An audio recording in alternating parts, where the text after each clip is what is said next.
श्रीमद् भागवत गीता पढ़ने से और सुनने से लोगों का जीवन संवर जाता है। तो मद् भागवत गीता के तीसरे अध्याय की कथा आप सुनिए। ओम श्री परमात्मने नमः। तीसरा अध्याय। अर्जुन ने प्रश्न किया कि हे जनार्दन, कर्मों की अपेक्षा ज्ञान आपके श्रेष्ठ मान्य है, तो फिर हे केशव, मुझे भयंकर कर्म में क्यों लगाते हैं? आप मिले हुए से वचन से मेरी बुद्धि को मोहित क्यों करते हैं? उसी एक बात को निश्चय करके कहिए जिससे मैं कल्याण को प्राप्त हूँ।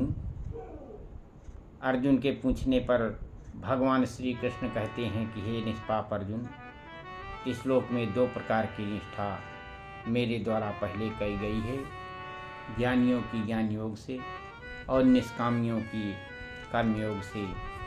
परंतु किसी भी मार्ग के अनुसार कर्मों को स्वरूप से त्यागने की जरूरत नहीं है, क्योंकि मनुष्य न तो कर्मों के न करने से निष्कर्मता को प्राप्त होता है और न कर्मों को त्यागने मात्र से भगवत साक्षात्कार रूप सिद्धि को प्राप्त होता है।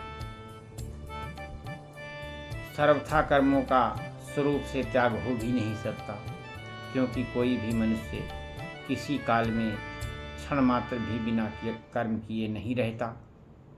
निसंदेह सभी प्रकृति से उत्पन्न हुए गुणों द्वारा परवश हुए कर्म करते हैं।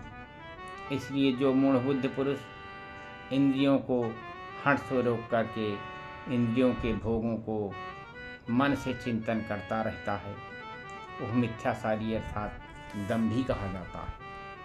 और हे अर्जुन, जो पुरुष मन से इंद्रियों को वश में करके अनायास हुआ कर्मेंद्रियों से कर्मयोग का आचरण करता है, वह श्रेष्ठ है। तू शास्त्र विध से नियत किए हुए स्वधर्म रूप कर्म को भी कर, क्योंकि कर्म न करने की अपेक्षा कर्म करना श्रेष्ठ है। कर्म न करने से तेरा शरीर निर्वाह सिद्ध नहीं होगा। बंधन के भय से भी कर्मों का त्याग करना योग नहीं है, क्योंकि यज्ञ अर्थात विष्णु के निमित्त किए हुए कर्म के सिवा अन्य कर्म में लगा हुआ ही मनुष्य कर्मों द्वारा बंधता है। इसलिए हे अर्जुन, आसक्ति से रहित हुआ उस परमेश्वर के निमित्त कर्म का भली प्रकार आचरण कर। कर्म न करने से तू पाप को भी प्राप्त होगा, क्योंकि प्रजापति ब्रह्मा ने कल्प के आदि में यज्ञ सहित प्रजा को रचकर कहा कि इस यज्ञ द्वारा तुम लोग वृद्धि को प्राप्त हो और यह यज्ञ तुम लोगों की इच्छित कामनाओं को देने वाला होगा। तुम लोग उस यज्ञ द्वारा देवताओं की उन्नत करो और वे देवता लोग तुम लोगों की उन्नत करें। इस प्रकार आपस में कर्तव्य समझ करके उन्नत करते हुए परम कल्याण को प्राप्त हो। यज्ञ द्वारा बढ़ाए हुए देवता लोग तुम्हारे लिए बिना मांगे ही प्रिय भोगों को देंगे। उनके द्वारा दिए हुए भोगों को जो पुरुष उसके लिए बिना ही भोगता है, वह निश्चय ही चोर है। कारण कि यज्ञ से बचे हुए अन्न को खाने वाले सब श्रेष्ठ पुरुष सब पापों से छूटते हैं, और जो पापी लोग अपने शरीर पोषण के लिए पकाते हैं, वे तो पाप को ही खाते हैं। संपूर्ण प्राणी अन्न से उत्पन्न होते हैं और अन्न की उत्पत्ति वृष्टि होती है, वृष्टि यज्ञ से होती है और वह यज्ञ कर्मों से उत्पन्न होने वाला है। उस कर्म को तू वेद से उत्पन्न हुआ जान, और वेद अविनाशी परमात्मा से उत्पन्न हुआ है। इससे सर्वव्यापी परम अक्षर परमात्मा सदा ही यज्ञ में प्रतिष्ठित है। हे पार्थ, जो पुरुष इस लोक में इस प्रकार चलाए हुए सृष्टि चक्र के अनुसार नहीं बरतता है, अर्थात शास्त्र के अनुसार काम नहीं करता है, वह इंद्रियों के सुख को भोगने वाला पापाई पुरुष व्यर्थ ही जीता है। परंतु जो मनुष्य आत्मा में ही प्रीत वाला है और आत्मा में ही तृप्त था, आत्मा में ही संतुष्ट है, उसके लिए कोई कर्तव्य नहीं, क्योंकि इस संसार में उस पुरुष का किए जाने से भी कोई प्रयोजन नहीं है और न किए जाने से भी कोई प्रयोजन नहीं है तथा इसका संपूर्ण भूतों में कुछ भी स्वार्थ का संबंध नहीं है, तो भी उसके द्वारा केवल लोक हित के लिए कर्म किए जाते हैं।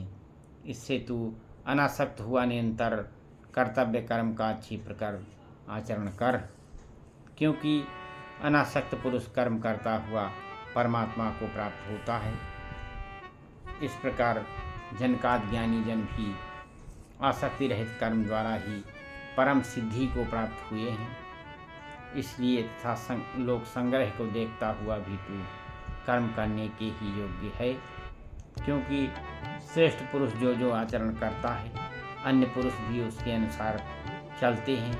वो पुरुष जो कुछ प्रमाण कर देता है लोग भी उसी के अनुसार बरतते हैं।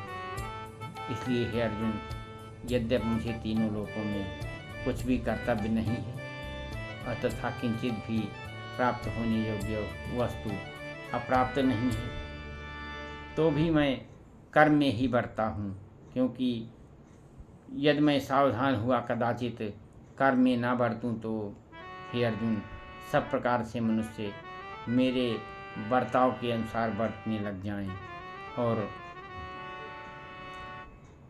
यदि मैं कर्म ना करूं तो सब लोग भ्रष्ट हो जाएं और मैं वर्ण संकर का करने वाला हूँ तथा इस सारी प्रजा का हनन करूं अर्थात मारने वाला बनूं। इसलिए हे भारत, कर्म में आसक्त हुए ज्ञानी जन जैसे कर्म करते हैं वैसे ही अनासक्त हुआ विद्वान भी लोक शिक्षा को चाहता हुआ कर्म करे। ज्ञानी पुरुष को चाहिए कर्मों में आसक्ति वाले अज्ञानियों के बुद्धि में भ्रम अर्थात कर्मों में अश्रद्धा उत्पन्न न करे, किंतु स्वयं परमात्मा के स्वरूप में स्थित हुआ और सब कर्मों को अच्छी प्रकार करता हुआ उनसे भी उसी प्रकार करावे। वास्तव में संपूर्ण कर्म प्रकृति के गुणों द्वारा किए हुए हैं, तो भी अहंकार से मोहित हुए अंतःकरण वाला पुरुष मैं करता हूँ ऐसा मान लेता है।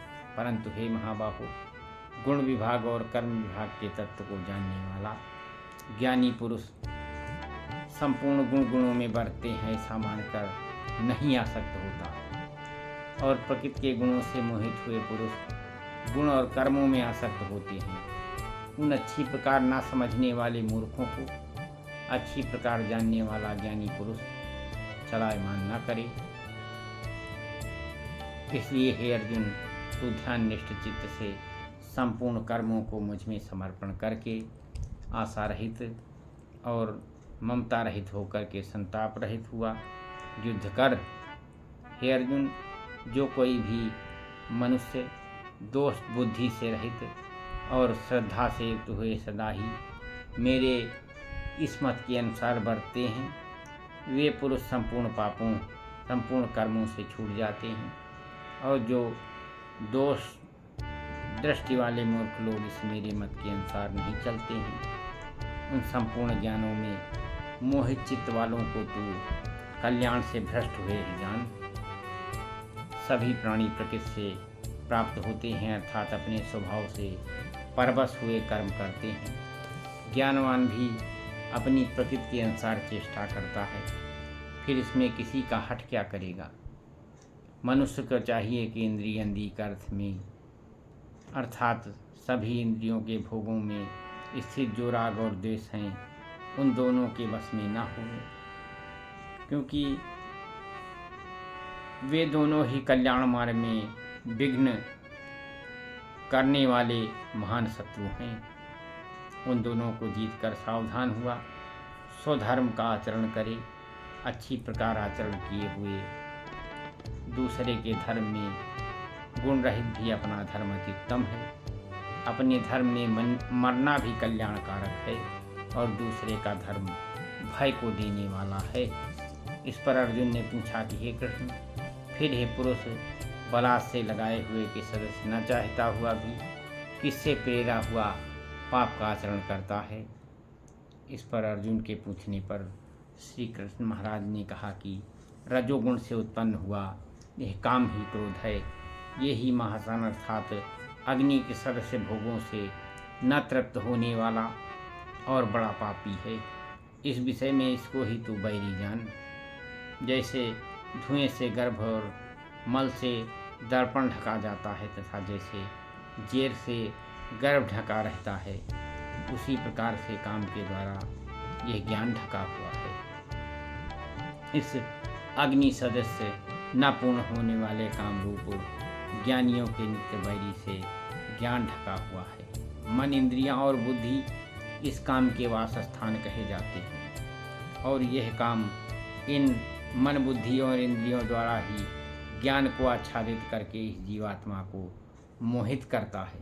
इसलिए हे अर्जुन, तू पहले इंद्रियों को वश में करके ज्ञान और विज्ञान के नाश करने वाले इस काम पापी को निश्चय पूर्वक मार।